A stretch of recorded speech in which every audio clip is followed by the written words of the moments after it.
Okay. Perkei Posuk Test Parshas Nosa. V'chol Truma l'chol Kodshim b'nei Yisrael asher yakrivu l'kohen lo yiyah. All Truma. Truma is the first of the tithes. L'chol Kodshim b'nei Yisrael asher yakrivu l'kohen yiyah. What is this referring to? So Rashi explains. Amar Bishmoel v'chi Truma makrivin l'kohen. Do we bring the truma to the Kohen? He goes to the granary and he waits to be given whatever the person chooses to give him. Because we will see in the next Rashi that the right to choose which Kohen, that's the right of the one who tithes the truma. A Kohen cannot seize the tithe, although the Gemara tells us in Chulin that once the truma is taken, it's considered moment Kohen. It belongs to the tribe of the Kohanim. But in terms of his right to take it, he has no right to take it unless it's actually given to him by the one who tithed it. So, but here it says that you must give it to him, meaning you must seek him out to bring it to him. This is referring to Bikurim, which we just had. Shuas is Yom HaBikurim. Shenem of him, maybe Tovid Beis Hashem Elokecha. The Bikurim you have to take to the Beis Hamikdash. Ve'edu Yodei Mayasim him. What do you do with the Bikurim? After you identify the Bikurim, this is the first of the grain or the fruits that ripen. The species Vertzel Tamad Loba L'Kohen Lo Yiyah. Ba'akosav Limer L'Bikurim Shu Niton L'Kohen. That the Bikurim are given to the Kohen, and you bring to the Beis Hamikdash or to the Mishkan. Next pasuk. Vish es kadosh of lo yiyu. That has been consecrated. Lo yiyu should be for him. Isha sheyitain lakod lo yiyah. The man who gives what's rightfully the Kohen's, it will be his. What does this mean? Isha shekadoshim lo yiyah l'fishenemru b'matnas kun leviyah. We're speaking of the various tithes that go to the Kohen and the Levi. Maybe they could take it forcibly from the one who tithed it. The one who consecrates it, the one who tithes it, he has that right. He retains a certain ownership right, although he's not a Kohen, he's not a Levi. That the right to choose who the recipient will be, that belongs to the one who actually tithed it. Both Medrashim Harbe, Doshim B'Sifri, Medsha Godo, Vish Es Kadoshim Lo Yu. What is this referring to? Misham Akiv Masrosa Ve'enu Noslan. Person takes the 10% for the Levi, and the Kohen's also qualified to take the 10%. Lo Yiyah Masros. What does this mean? That if you withhold the 10% from the Kohen, from the Levi, Sofshin Sodeo Osa Elo Ech Me'asora Shoyse Limuto Lasos. Ultimately, the punishment will be the field that originally produced 10 times that will only produce 1/10. If you withhold the 10th that you should give away, the field will only produce the 10th that you're withholding. So at the end of the day, you're not making, you're losing. Vish Ashayite L'Kohen, Matonis rules, but a person who gives the tithes that are supposed to be given to the Kohen, Lo Yiyah, Moment Harbe, that person will have much. This is similar to what the Gemara tells us. We find that Meiser, the Torah reiterates the word Aser Ta'aser. Aser Ta'aser. So Gemara asks, what it should say, Aser. What's the reiteration Ta'aser? 10%, you should take 10%. Aser B'Shul T'Asher. That you should tithe 10%, and if you give away 10%, you tithe it, that will engender wealth. You'll become wealthy. Aser ta'aser. Aser b'shul tisasher. So Gemara tells us in Ksubis that there's an old dictum said in Yerushalayim, the more you salt, the less you have. The less you salt, the more you have. If you salt it away and you withhold it, that will cause you to have less. And if you give it away, you don't salt away, you give it to the right to tzedakah, then you will have more. That's the Gemara. And the Gemara tells over a story. There was a person, his name was Nagdir Ben Gurion. He was one of the wealthiest Jews. There were three wealthy Jews during the Churban Bayesheni, during the second Churban. His name was Nagdir Ben Gurion. And the Gemara tells us that Reb Shimi Yochai was traveling with his students, and he sees this Jewish woman. She's so impoverished. She's picking barley from the dung of the Arabs' donkeys. And makes a point. It's the dung of the donkey that belonged to the Arabs. And as he approaches her, she covers her hair out of respect. And he says to her, you look familiar. And she says, yes, I'm the daughter of Nadim Ben Gurion. He's the wealthiest Jew. I mean, one of the third wealthiest Jews in Klal Yisrael. And here she's fallen to a level that she's picking barley from the dung. We just spoke about barley. Barley is animal fodder. And she's picking the barley from the dung of the Arabs' donkeys. So he says to his students, just look what happened to her. Her father was the richest Jews. And not only is she picking barley, it's from the dung. It's from the lowest location. And not only dung, it's from the Arabs' donkeys, the lowest people. Look to what degree we've fallen. So he says to her, what happened? So the Gemara tells us how philanthropic Nagdir Goya was. That besides giving enormous amount of money to tzedakah to the poor, he would never walk on the ground. Wherever he walked, they would spread silk carpets, and he would walk on these carpets, not to walk on the ground. And then, as he walked them, they would roll up the carpets and give away the carpets to the poor people. These silk carpets. So, and he says to his Talmid, I remember the Tosefik Ksuba, what he had given his daughter, in addition to the base Ksuba, as a gift, he had given 1,000,000 gold coins in addition to the Ksuba. And look where she's at. So the Gemara says, why? What happened? He gave so much tzedakah. So Gemara says, L'fum gam l'shichna. According to the camel, its load. It's true. It may be an enormous amount of money, but if factually you should give more than you're giving, although it may be a lot for someone else, but each camel is evaluated based on its load. What's his capacity? And because he gave less than his capacity based on the degree of wealth he had, therefore Hashem minimized his wealth. And that's the meaning that's called, since he salted it, the more you salt, the less you have. That's the conclusion of Mark Subis. So that's what we're saying. If you withhold it, the 10th you withhold, they ended up with a 10th. But if you give it away, as you should give it to the Kohanim and the Leviim, lo yeh mom and harbe, then that will increase your wealth rather than minimizing your wealth. Okay? So after the Torah speaks about Bikurim and giving the tithes to the Kohen and the Levi, what's juxtaposed to this? A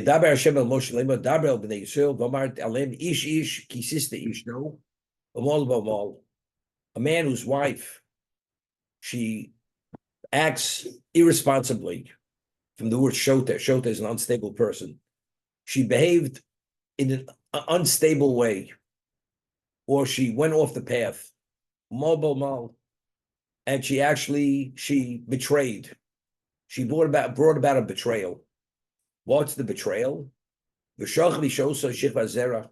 a married woman, and she cohabited with another man, committed adultery.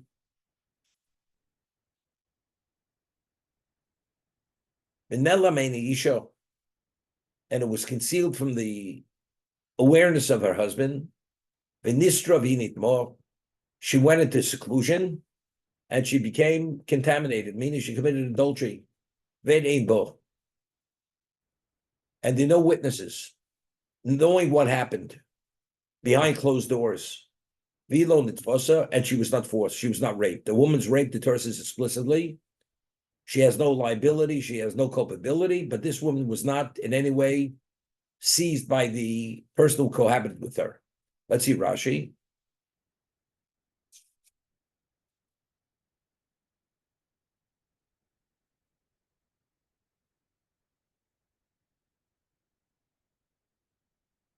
Ish kisista ishto.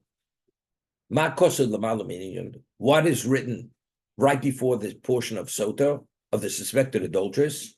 Ish es kadoshav lo yiyah. Imato ma'akev matnos kakohen.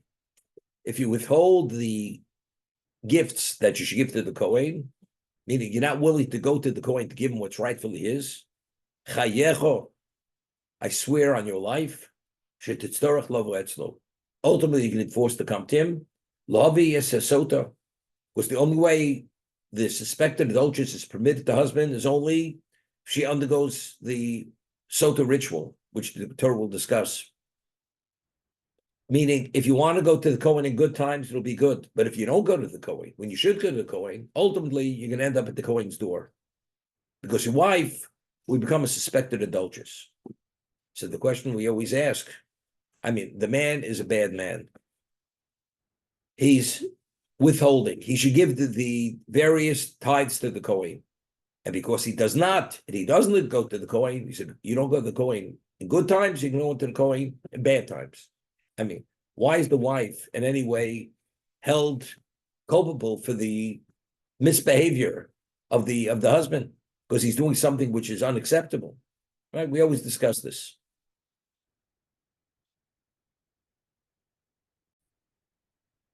Woman is given this challenge. I mean, how does this happen? A man notices her, she notices this other person, and they're attracted to one another. It starts off, no, they have a social drink. One thing leads to another, and ultimately, she commits adultery with this man. Now, the question is, why did the man even notice her? This third party, and even if he did notice her, why was she attracted to him? When he took notice of, why was she somehow attracted to him? And if she was attracted, it should have stopped right there. Why did she cross that line? All this should have never happened. If a person has a shmiro, if God's watching over that woman, because she's the wife of this man, the merit of the husband would have protected her, that she's never confronted with this choice. He's never confronted with this choice. The answer is, the Torah tells us, if you go and do and behave as you should, and you give the Kohen what you should give the Kohen, the tithes, you will merit a shmira that your wife will never be confronted with this challenge. That temptation will never present itself. If that's the case, there's no reason to bring your wife to the Kohen. But if you don't give the tithes to the Kohen as you should, then there's no shmira for your wife. So if your wife's not protected now, she's on her own. So now when she's confronted with this challenge, nobody's forcing her to cross that line. But now it's up to her. Does she cross or does she not? Of course, that she's guilty, it's her bechira. That's her choice. Unfortunately, she chose wrongly. She did not suppress her temptation. But if you would have done what you should have done, she would have never been confronted with temptation. That's what the Torah is telling us. We had once said, we find that Nadav Avihu, the two sons of Aaron, why did they die? They died because Aaron participated in the Chet Egel. Initially, all four sons were supposed to die. But because he participated in Chet Egel, Moshe's Tefillah annulled 50% of the decree. Only two sons died. So the Orach Chaim HaKodesh asked the question, it says explicitly, why did Nadav Avihu die? Because either they drank wine, and they officiated when they drank wine, or they brought this alien fire. They brought Ketores in the Holy of Holies, which they shouldn't have. So it's clear they died. It's unrelated to Aaron's involvement in the Chet Egel. They died on their own accord. They failed. Secondly, when we say a child dies because of the parent's sins, that's only if a person's a minor. If a person's an adult, it says ish b'chetu yumos. Each person is responsible on his own account. One is not culpable for somebody else's failings. When a person is an adult, Nadav Avihu, they were adults. So what is the chet of the Egel, the sin, their father failed with the Egel, therefore they were compromised, they died. These are the questions the Orach Chaim HaKodesh asks. So the Orach Chaim HaKodesh answers that there's a concept known as Raglei Chasidim Yishmor. Hashem watches the feet of the Chasidim.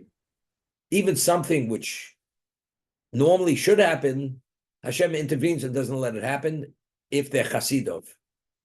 Aaron himself, we say Shokol Keneged Moshe. Spiritually speaking, he has a semblance of Moshe's level.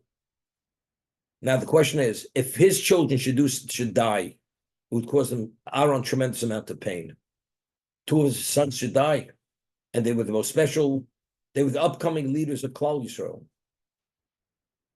Aaron's merit should have protected them. That the mistake they made, they shouldn't have made that mistake.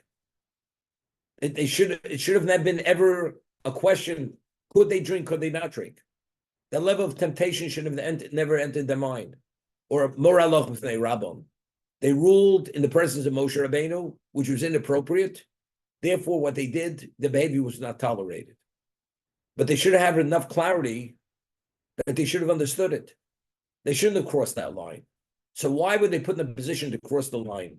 The answer, since their father failed with the Chet Egel, therefore, and he deserved that level of pain, therefore his merit did not protect his children, that they should not have this gray area for them to make the mistake. But when they made the mistake, it was their own mistake.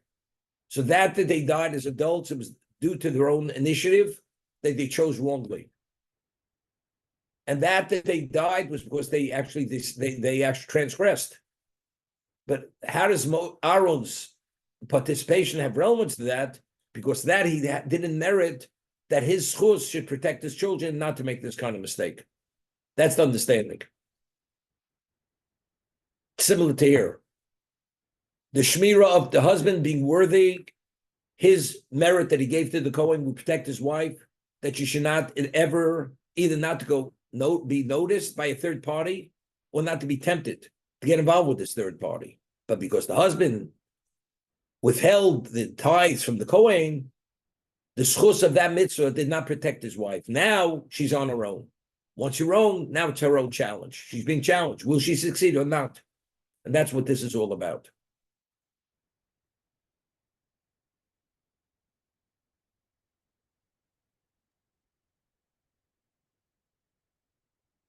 Rabbi? This already. Right? If you witness what happens to the Nazir, to the Tzota, you should enter into a state of Naziritehood. Why? Because you see what wine brings to. So the question is, if it's wine's the problem, or any grape derivative, make a netter. All grapes and grape derivatives are off limits. What does he have to enter into a state of Nazir? That's number one. Secondly, what is a Nazir? The Torah tells us a Nazir is considered a holy state, and he has the identical laws regarding contamination as a Kohen Gadol. Just as a Kohen Gadol is not permitted to contaminate even to the 7 closest relatives, the Nazir is not permitted to contaminate even to his parents, to the 7 same relatives. Because it says, Nezer Kodesh al Roshu. He has like a crown of holiness on his head. And he's not permitted to cut his hair, contaminate to the dead, besides drinking wine. But if the whole issue is wine, just make a neder, wine is off limits. Or swear off wine, take a shua. Why enter into a state of Nazirus? There's a Ramban, it's Friday, so we have to try to get everything in under the wire. The Ramban says when the Nazir finishes counting his 30 days and when he's allowed to cut his hair, drink wine, he has to bring a chatos, brings a sin offering. So Ramban asks, you bring a chatos, for, you committed a sin. What sin did he do? He's able to fulfill his Nazirus appropriately, didn't become contaminated, did not cut his hair, did not drink wine. At the end of the day, after performing perfectly, he brings a chatos, a sin offering. So the Ramban answers, famous Ramban. The Ramban says when a person enters into to become a Nazir, you're in a certain realm of Kedusha, which is one of a kind, similar to the Kohen Gadol. The failing is that you're coming back. How do you go from this elevated celestial state back into the mundane? For coming back into the mundane, that's why you bring the chatos. That's the Ramban, famous Ramban. So when you go with, very often, a person says, I understand it's wrong. But to be able to internalize, to be touched by something in a way that you fully embrace it, you have to be in a certain state, to have the capacity to internalize it. You're shaken up. You take an oath, you're not going to drink wine, any grape derivative. You make a neder. You understand? But you're the same John Doe. You're the same ordinary guy. How do you somehow allow it to penetrate you? By going into a realm of Kedusha, of Nazir, which is Nazir Kodesh al Rosho. He goes into a state of sanctity, which is a whole different realm of existence. In that realm, in that context, you have a capacity to appreciate what wine brought to, and that will make that indelible imprint on that person not to go near it and stay away from anything that could bring to such a thing, to such a level of relationship. That's the understanding. Was the intended effect for the woman or the man? There's a chuvitz. It was written time right after the Beis Yosef, same time as the Beis Yosef. It's called Chuvas Marik. His name was Rav Yosef Kolod, Sephardic person. We know that if a person violates Shabbos inadvertently, it's shogig. If a man goes in the middle of the night and mistakenly he has relations with another woman, she happened to be a married woman, it's not adultery. The woman thought it was her husband and he thought it was his wife. Shogig. What about a situation a person says on Shabbos, Omen Mutter? I thought it was permitted. I thought you were permitted to cook. I thought you were permitted to. He knows it's Shabbos, but he never knew you're not permitted to cook or bake on Shabbos. Is that a shogeg or is that amazing? You know it's Shabbos, you know you're cooking, but you never learned that you were never permitted to cook or bake on Shabbos. So Mor says, Omen Mutter, I thought it was permitted as a shogeg. A woman never went to Beis Yaakov, was educated Jewishly, and she's a married woman, and she thought it's permitted to have a relationship with someone other than your spouse. Is that called shogig? Okay. So he shows from the psukim here that what a marriage, the concept of marriage is exclusivity. That is the reality of marriage. Marriage means exclusivity. You don't have to be educated Jewishly any other way. And if the woman in any way justifies having relations with anybody other than her spouse, it's adultery. So the whole concept of omen mutter, I thought it was permitted, has no relevance. If you're married, marriage means exclusivity. You cross that line, that's called adultery.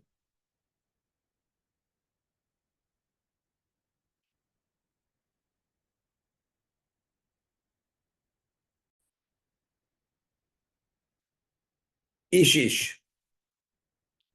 Why does the Torah repeat the word ish twice? You say ish, sister ish, so a man whose wife commits adultery and betrays him. Ish lamdoch shemaeles b'shtayim. She's betraying two. What are two? Be'ish milchama b'shalom amado. She's going against God, who's referred to as Ish milchama. Where's Hashem referred to as Ish milchama? Like Kriyas Yamsuf, he was Ish milchama. The Isha milamato, and her husband on the terrestrial level. So two representations of Ish: the human Ish, her husband, and HaKadosh Baruch Hu's Ish milchama, meaning Hashem will not tolerate this under any circumstance. Just as he went to war against the Egyptians and he destroyed the Egyptian armies with the Yamsuf coming down on them, this is something he will not tolerate.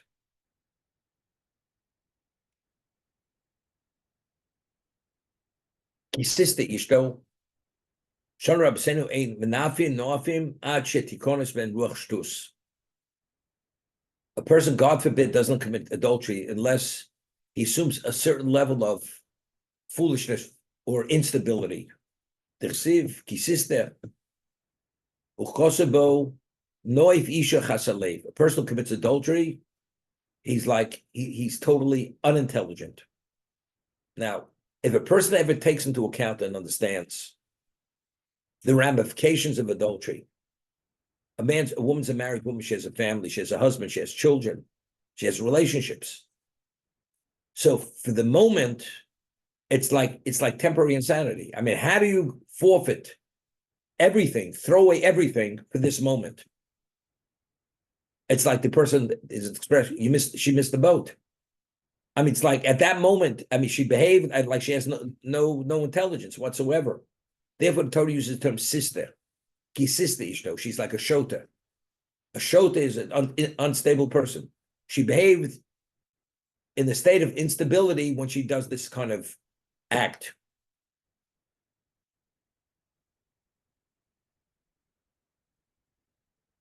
Or he says, Pshut shal mikri, his sister, taught midarket tznius. She veered off.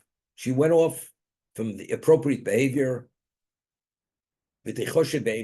And because she's acting in a flirtatious manner with another man, therefore the husband forewarns her to stay clear of this person. Mal, she betrayed her husband. How? The betrayal was that she committed adultery with another man. There's a very fundamental Orach Chaim HaKadosh here. It's based on the Zohar. We find that the Torah tells us you take the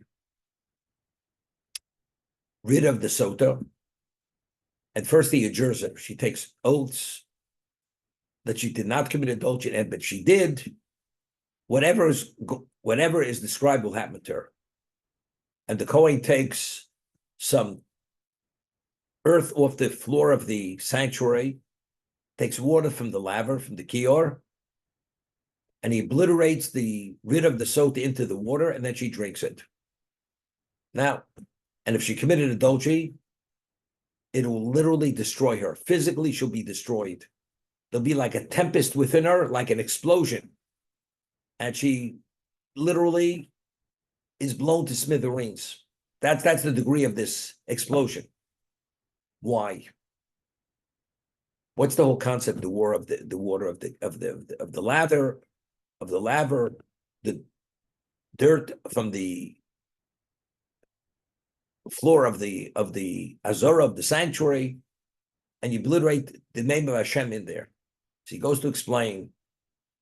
Originally, Adam and Chava were in the Gan Eden, and the snake seduced Chava to eat of the tree of knowledge. Not only did the snake seduce her to eat, and she offered the fruit to her husband, the snake actually penetrated her, Chava, which was the equivalent of adultery. And the Gemara says, "Bo nochash al Chava v'hitu bo zu'amo." The nochash, which is the incarnate of evil, entered into her, and he infused her with zu'ama, with spiritual pollution. This is what happened. So besides the Eitz Hadas, which is a representation of unadulterated evil, he actually infused her with this spiritual pollution. That's what happened. As a result of that, they were driven out of Gan Eden, never to return again. Now, we find that the water, every korban, the Torah tells us, has to have salt. You have to put salt on every korban. Mitzvah say, kol korbanecha takriv melach. Every sacrifice that went on the Mizbeach had to have salt. Why? What's the reason? We read at the beginning of creation, God separated between the upper waters and the lower waters. When Hashem separated the upper waters from lower waters, the lower waters are referred to as mayim bochim, the crying waters. Why are they referred to as the crying waters?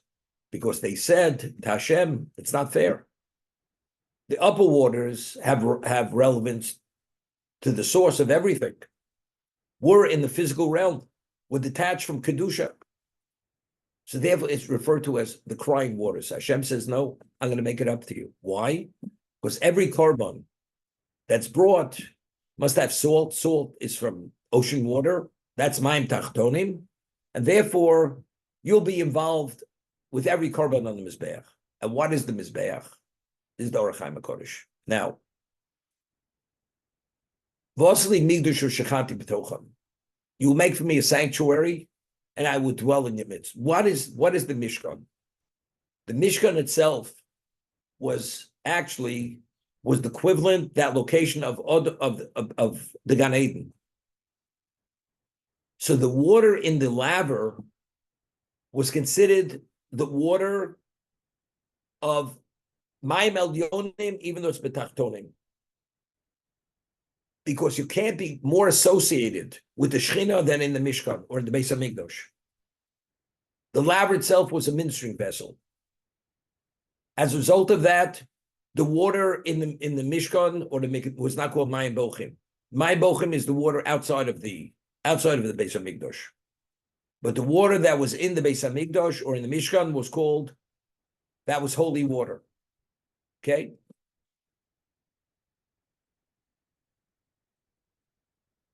What initially drove the Shechina from the terrestrial to the celestial? The act of adultery that the snake committed with Chava. He seduced her and he infused her with this spiritual pollution.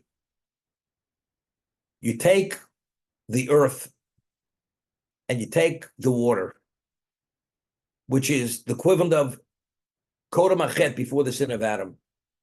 You obliterate the rid of the sot in there, which has the Shem Hashem. If she committed adultery, what does that behavior cause? It drives the Shechina out of the location of the Tachtonim back to the Elyonim. It's a repeat of what happened with Adam and Chava and the snake. As a result of that, what's the reaction? The earth is holy earth. It's from the Azorah. It's from the sanctuary. The water is the water, which, although it's betachtonim, it's on the terrestrial level, it's like the celestial. As a result of that, you're removing the Shechina from the water, which is the equivalent of the Elyonim, and you're creating a setting, it's become mundane, ordinary. Therefore, the reaction to this woman's behavior, she's just torn apart. She's totally destroyed. It's like a tempest takes place within her and just totally destroys her. That's the Orach Chaim HaKodesh. That's why there's this violent reaction if she did commit adultery.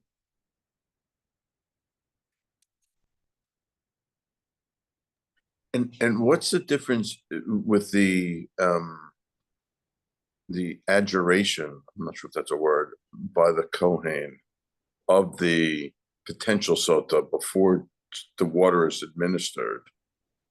If she confesses, is she not subject to this? I remember reading that they go through During the Second Temple period, there were no revealed miracles. There was one miracle that remained, the ritual of the sota, that if a woman did commit adultery and they would administer this ritual, this would happen. And not only did she die this way, the adulterer, wherever he could be in Tahiti, who knows where she is, he will die exactly the exact same death as she dies, although he didn't drink the water. But since he's connected to what she had done, he succumbs to the same type of death, identical. This is something which is a miracle. It's a miracle. So the Ramban says, why did Hashem allow this revealed miracle to remain and all other miracles cease to be? So he says, because the pedigree of Klal Yisrael is crucial to our existence. So to weed out and to identify the impurity, it's important we should see it. Therefore, although we're not worthy any longer of revealed miracles, for whatever reason, but this, because it has directly to do with our pedigree, regarding the parentage, that we should have a pure pedigree. Therefore, Hashem allowed this miracle to continue, even though Klal Yisrael were not at the level that they're worthy of revealed miracles. That's how significant the pedigree of the Jewish people is. It says that if he'd be on the Sanhedrin, nobody would have ever been put to death. Why? Because when witnesses to be considered evidence, they have to be interrogated. So although the 7 questions which you ask witnesses to make sure that the testimony jives between the 2 witnesses, but the interrogator can ask any kind of question in addition to those 7, and if the witness cannot respond, the witnesses are disqualified. So he would ask, let's say there was an act of murder, and it took place under a palm tree. And Rebbe Kiva would say, by the way, the stems on the dates or under the fig tree, tell me exactly what the shape was. And if the witness couldn't respond, he was disqualified. He would ask a kind of question the witness couldn't answer, and therefore he would disqualify. He says, if I be on the Sanhedrin, nobody would ever be put to death. So Rabbi Leil says to Rabbi Akiva, but really, he referred to as Bez de Chavlonis. It's an accosting court. So I think it was Rabbi Leil says to him, he says, but you realize by people realizing they'll never be put to death for crossing those lines, it's only encouraged people to violate the laws because there's no deterrent. The deterrent is knowing you put to death. But if you know that the Sanhedrin is going to interrogate the witness in the way they'll never come through, so that deterrent's not going to be there. So rather than saving lives, you're actually creating more problems. That's what they said to Rabbi Akiva. But the Gemara, there's a case in Shabbos, the Gemara speaks about a case that the Beis Din has a right to put somebody to death, even though the act does not carry liability, death penalty, but for the sake of sealing a breach, because that breach could undermine Judaism, they have a right to put a person to death. What's the case? The Gemara says one of 2 cases. Riding a horse on Shabbos or an animal is only rabbinical. You permit it on a Torah level because we say Chai Nosis Atzmo. So if this person went and rode a horse in public domain on Shabbos, they put him to death because that was considered a breach. He was a ported together. That's the one. Another case was 2 single people. They cohabited publicly in a park where people were aware. It was such a breach of modesty, they put these two people together. They were single, wasn't adultery, but again, in terms of what that act represented, it undermined, it was to usurp the whole value of Judaism, therefore they put the man to death. But there's no actual recordings where a woman was put to death because she committed adultery. Rabbi, in the end of the parsha, You find that before we determine her innocence or her guilt, she brings a mincha. She brings a meal offering. It's called mincha sota. The meal offering sota is barley. Every other mincha, it's wheat. Her mincha is barley. Why is it barley? Because barley is animal fodder, and because she behaved like an animal. I mean, you're a married woman, even if you say you didn't commit adultery, it's totally inappropriate behavior. The husband forewarns you in the presence of witnesses. You're flirting with this guy. I don't want you to go behind closed doors with him. And she goes and defies him, and she goes behind closed doors, stays long enough there. You don't even know what happened. And if it turns out, so that behavior pattern is unacceptable. Even if nothing happened, it's inappropriate, unacceptable, right? And that's why even if she didn't commit adultery, the meal offering is still barley. It's inappropriate for a married woman to behave this way. But yet, if it turns out she did not commit adultery, she had a difficult birth, it should come easy, she had ugly children, the children will be beautiful, and so on and so forth. I mean, what's she rewarded? I mean, factually, let her continue having difficulty with birth, giving birth, and everything that follows. Now, initially when she was accused or she was suspect that she committed adultery, let's say she would have said to her husband, something happened. If that happens, she's not permitted. The husband doesn't take her to Shalim. He only takes her to Shalim to the Kohen, and this becomes public knowledge. It becomes a public event only if she claims her innocence. If she doesn't claim her innocence, it ends there. It's under the carpet. Nobody knows what happens. It's only because she's claiming she's innocent. And at the end of the day, her innocence is proven. Right? That's what happens. Factually, by her claiming her innocence, even though she did the wrong thing, she did the wrong thing. She was the object of what? Of she's willing to put herself through this disgrace for the sake of what? For the sake of claiming she was innocent. Now, why do you obliterate the name of Hashem? Normally, it's Torah violation. You're not permitted to obliterate the name of Hashem. But here, for the woman to prove her innocence or guilt, you obliterate it. And the water is taken from the kiyah, from the laver. The laver was made of what? What material? Copper. Where did that copper come from? Those were the copper mirrors known as the Mars Hatzovos, if you remember. And Hashem said, those mirrors are more beloved to me than anything. Was the only reason why there were legions of Jews left Egypt. The 600,000 males above the age of 20 was because of those mirrors. Therefore, allow my name to be obliterated to restore the relationship between the husband and wife.